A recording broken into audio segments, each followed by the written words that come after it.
Welcome to the Rise Wild podcast.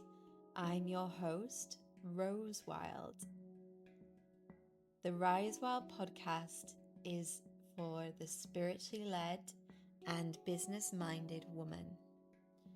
From new thought leaders to ancient wisdom keepers, we weave together a diverse tapestry of feminine power through soul-nourishing conversations, leaving you educated, inspired, and empowered to rise wild.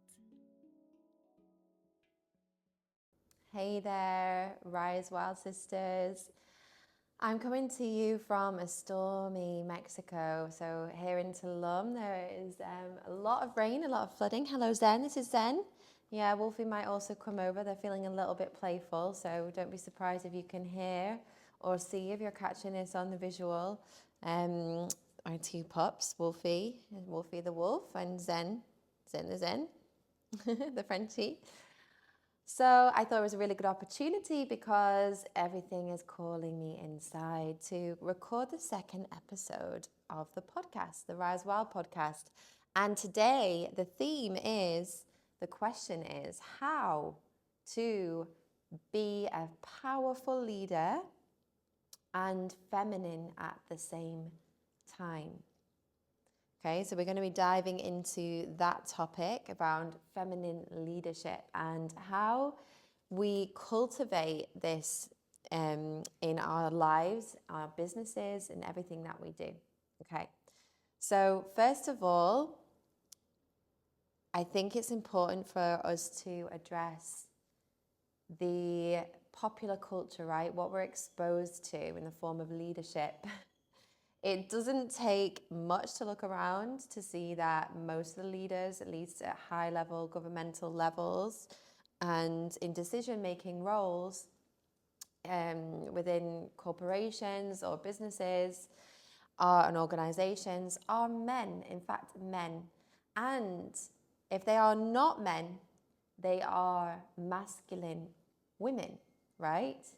How many women at the top in positions of management in the corporate world or in your workplace are feminine?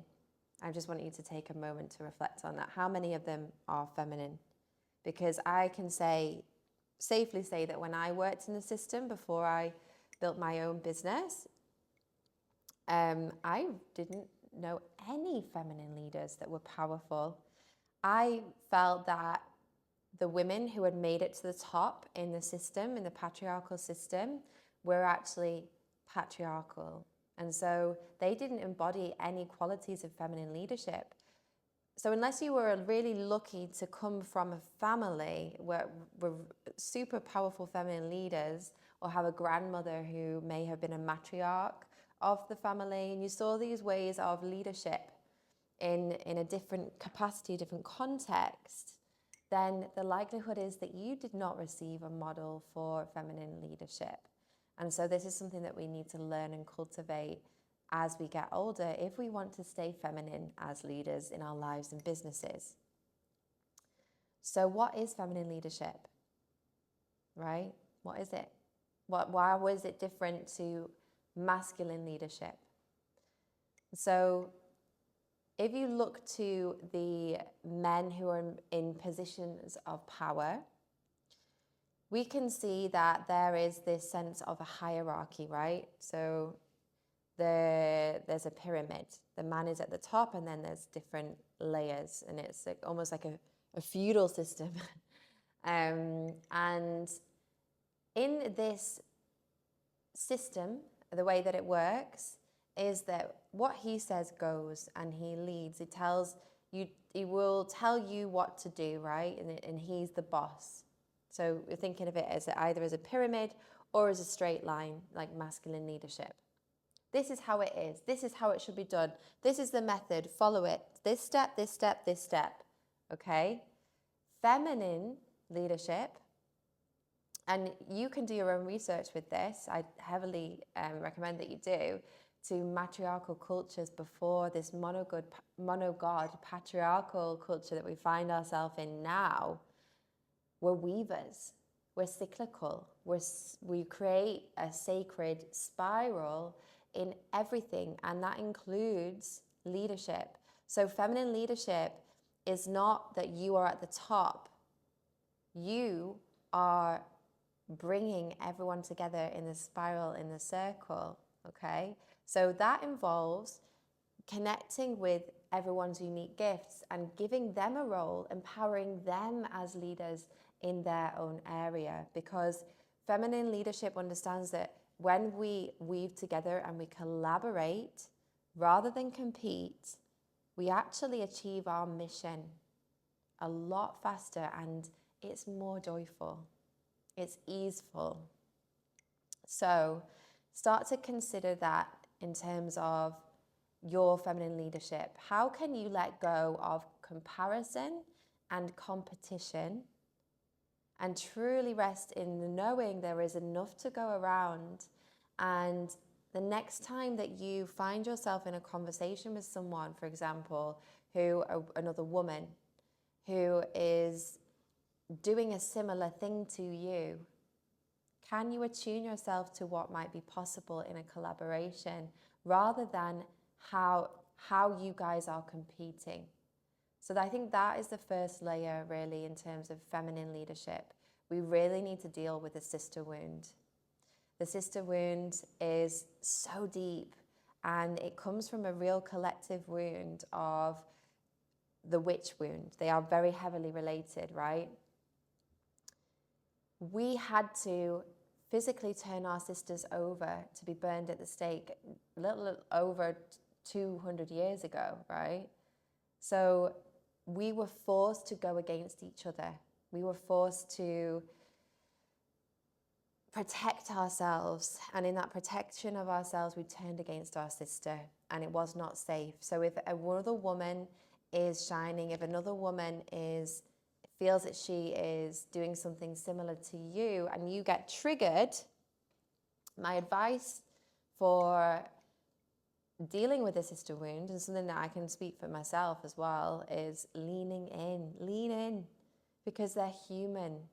And social media is such a rubbish thing for this, really, because we see plasters on social media that they obviously, we know it's just a window, it's the best, it's the highlights, especially on Instagram. And so it's really hard to remember that they're a living, breathing human. And so when we lean in, have a call, have a coffee, connect deeper, make ourselves vulnerable, we understand that that person is also human, and that person also has insecurities, and that person also has, you know, a past and traumas, and is just doing the best that they can. So yeah, if you find that that's a pattern for you in your feminine leadership, then I suggest leaning in. So lean into those women that trigger the hell out of you and transmute it through collaboration, because actually the ones that I've done that with our collaborations have always been really, really powerful, because you're working with something, they're reminding you of a power that is within you. Always, right? When we get triggered by someone, it is a shadow trait that we're recognizing in the other. So that doesn't mean that it's necessarily something negative. The shadow has the golden shadow and the dark shadows. The golden shadow is actually the parts of us that are so brilliant, so bright, so capable, that we shrink them in order to keep other people comfortable, in order to not allow ourselves to be seen. And so when we get confronted with a woman who is embodying all of those qualities that we don't quite let ourselves embody and express and show, we get triggered, because that's a part of your golden shadow that is in you, that is waiting and lying dormant for you to liberate it and rise it up. So the medicine there is for you to learn from that person and to become inspired by them rather than intimidated. Yeah, and I can share it's a whole journey for me. I've been on, so I grew up in a family, very feminine family. I lost my dad when I was 9, and I have 2 sisters, and it was my mum. And there was so much energy in the house, and I really experienced a sister wounding between me and particularly one of my sisters, the closest in age. And so that prompted me on a huge journey of healing this wound. And now I can safely say that I've transmuted it and moved through it. And it's incredible. It really is when we can lay that down and move forward and collaborate, because we're so strong together. What the patriarchy doesn't want you to know, want us to know, is that, okay, number one is that our womb space is our most powerful seat of creation. And so, of course, if we are taking hormonal contraception or ignoring our wombs, or we're even worse, we are in the medical system, hysterectomies are performed in extremely unwarranted situations, right? If this happens, if we are severed from our connection from our womb and our femininity, then we're severed from our seat of power. And why is that beneficial to the patriarchy? Well, it keeps it in place. It keeps us oppressed. It keeps us quiet and in our zone and not disrupting the status quo. Okay, so that's the number one, is a disconnect from within in our womb space. Number two is the disconnect from each other. We are meant to collaborate. In ancient times, when we were bleeding, we would go together to the red tent to bleed on the earth and connect with each other and share our hearts. I was reading some research the other day, actually. It's about neuroscience and the neurobiology of what happens when we share in sister circles. And it is actually being shown now that we release so much oxytocin, right? The hormone that's related to when the mother and the baby in attunement. It's a love hormone. It's a connection, and it's deeply healing. And neuroscience is showing us now that when we come together as women and we talk about our stories and we share from our hearts and we feel that resonance, that we actually, on a biological level, are healing ourselves. So if that's the case, we also empower ourselves, right? Because when we heal, we come out of survival into creation. And when we're in creation, we have the courage to actualize our dreams and to move towards something that maybe we wouldn't have thought was even possible when we're in that other state. Okay?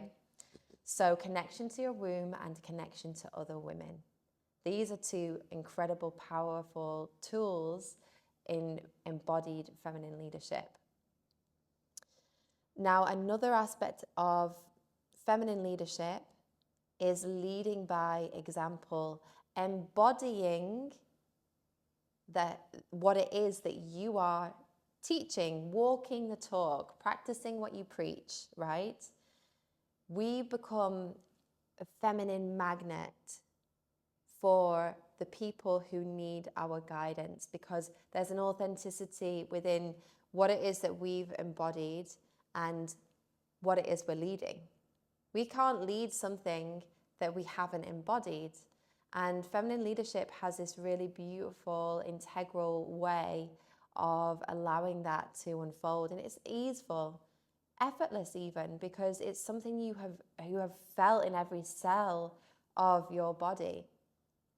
And so this embodiment piece, being connected to the felt sense, the emotions, your sensations, your intuition, honoring your flow and your cycle, taking rest when you need to, expanding when you're ovulating, paying attention to what's going on in the moon, valuing your emotional compass as much as the logical mind. This is what's different in female leadership. And it's what makes us powerful, because it is gone are the times where it is powerful to be constantly stressed and disconnected from ourselves and from other people.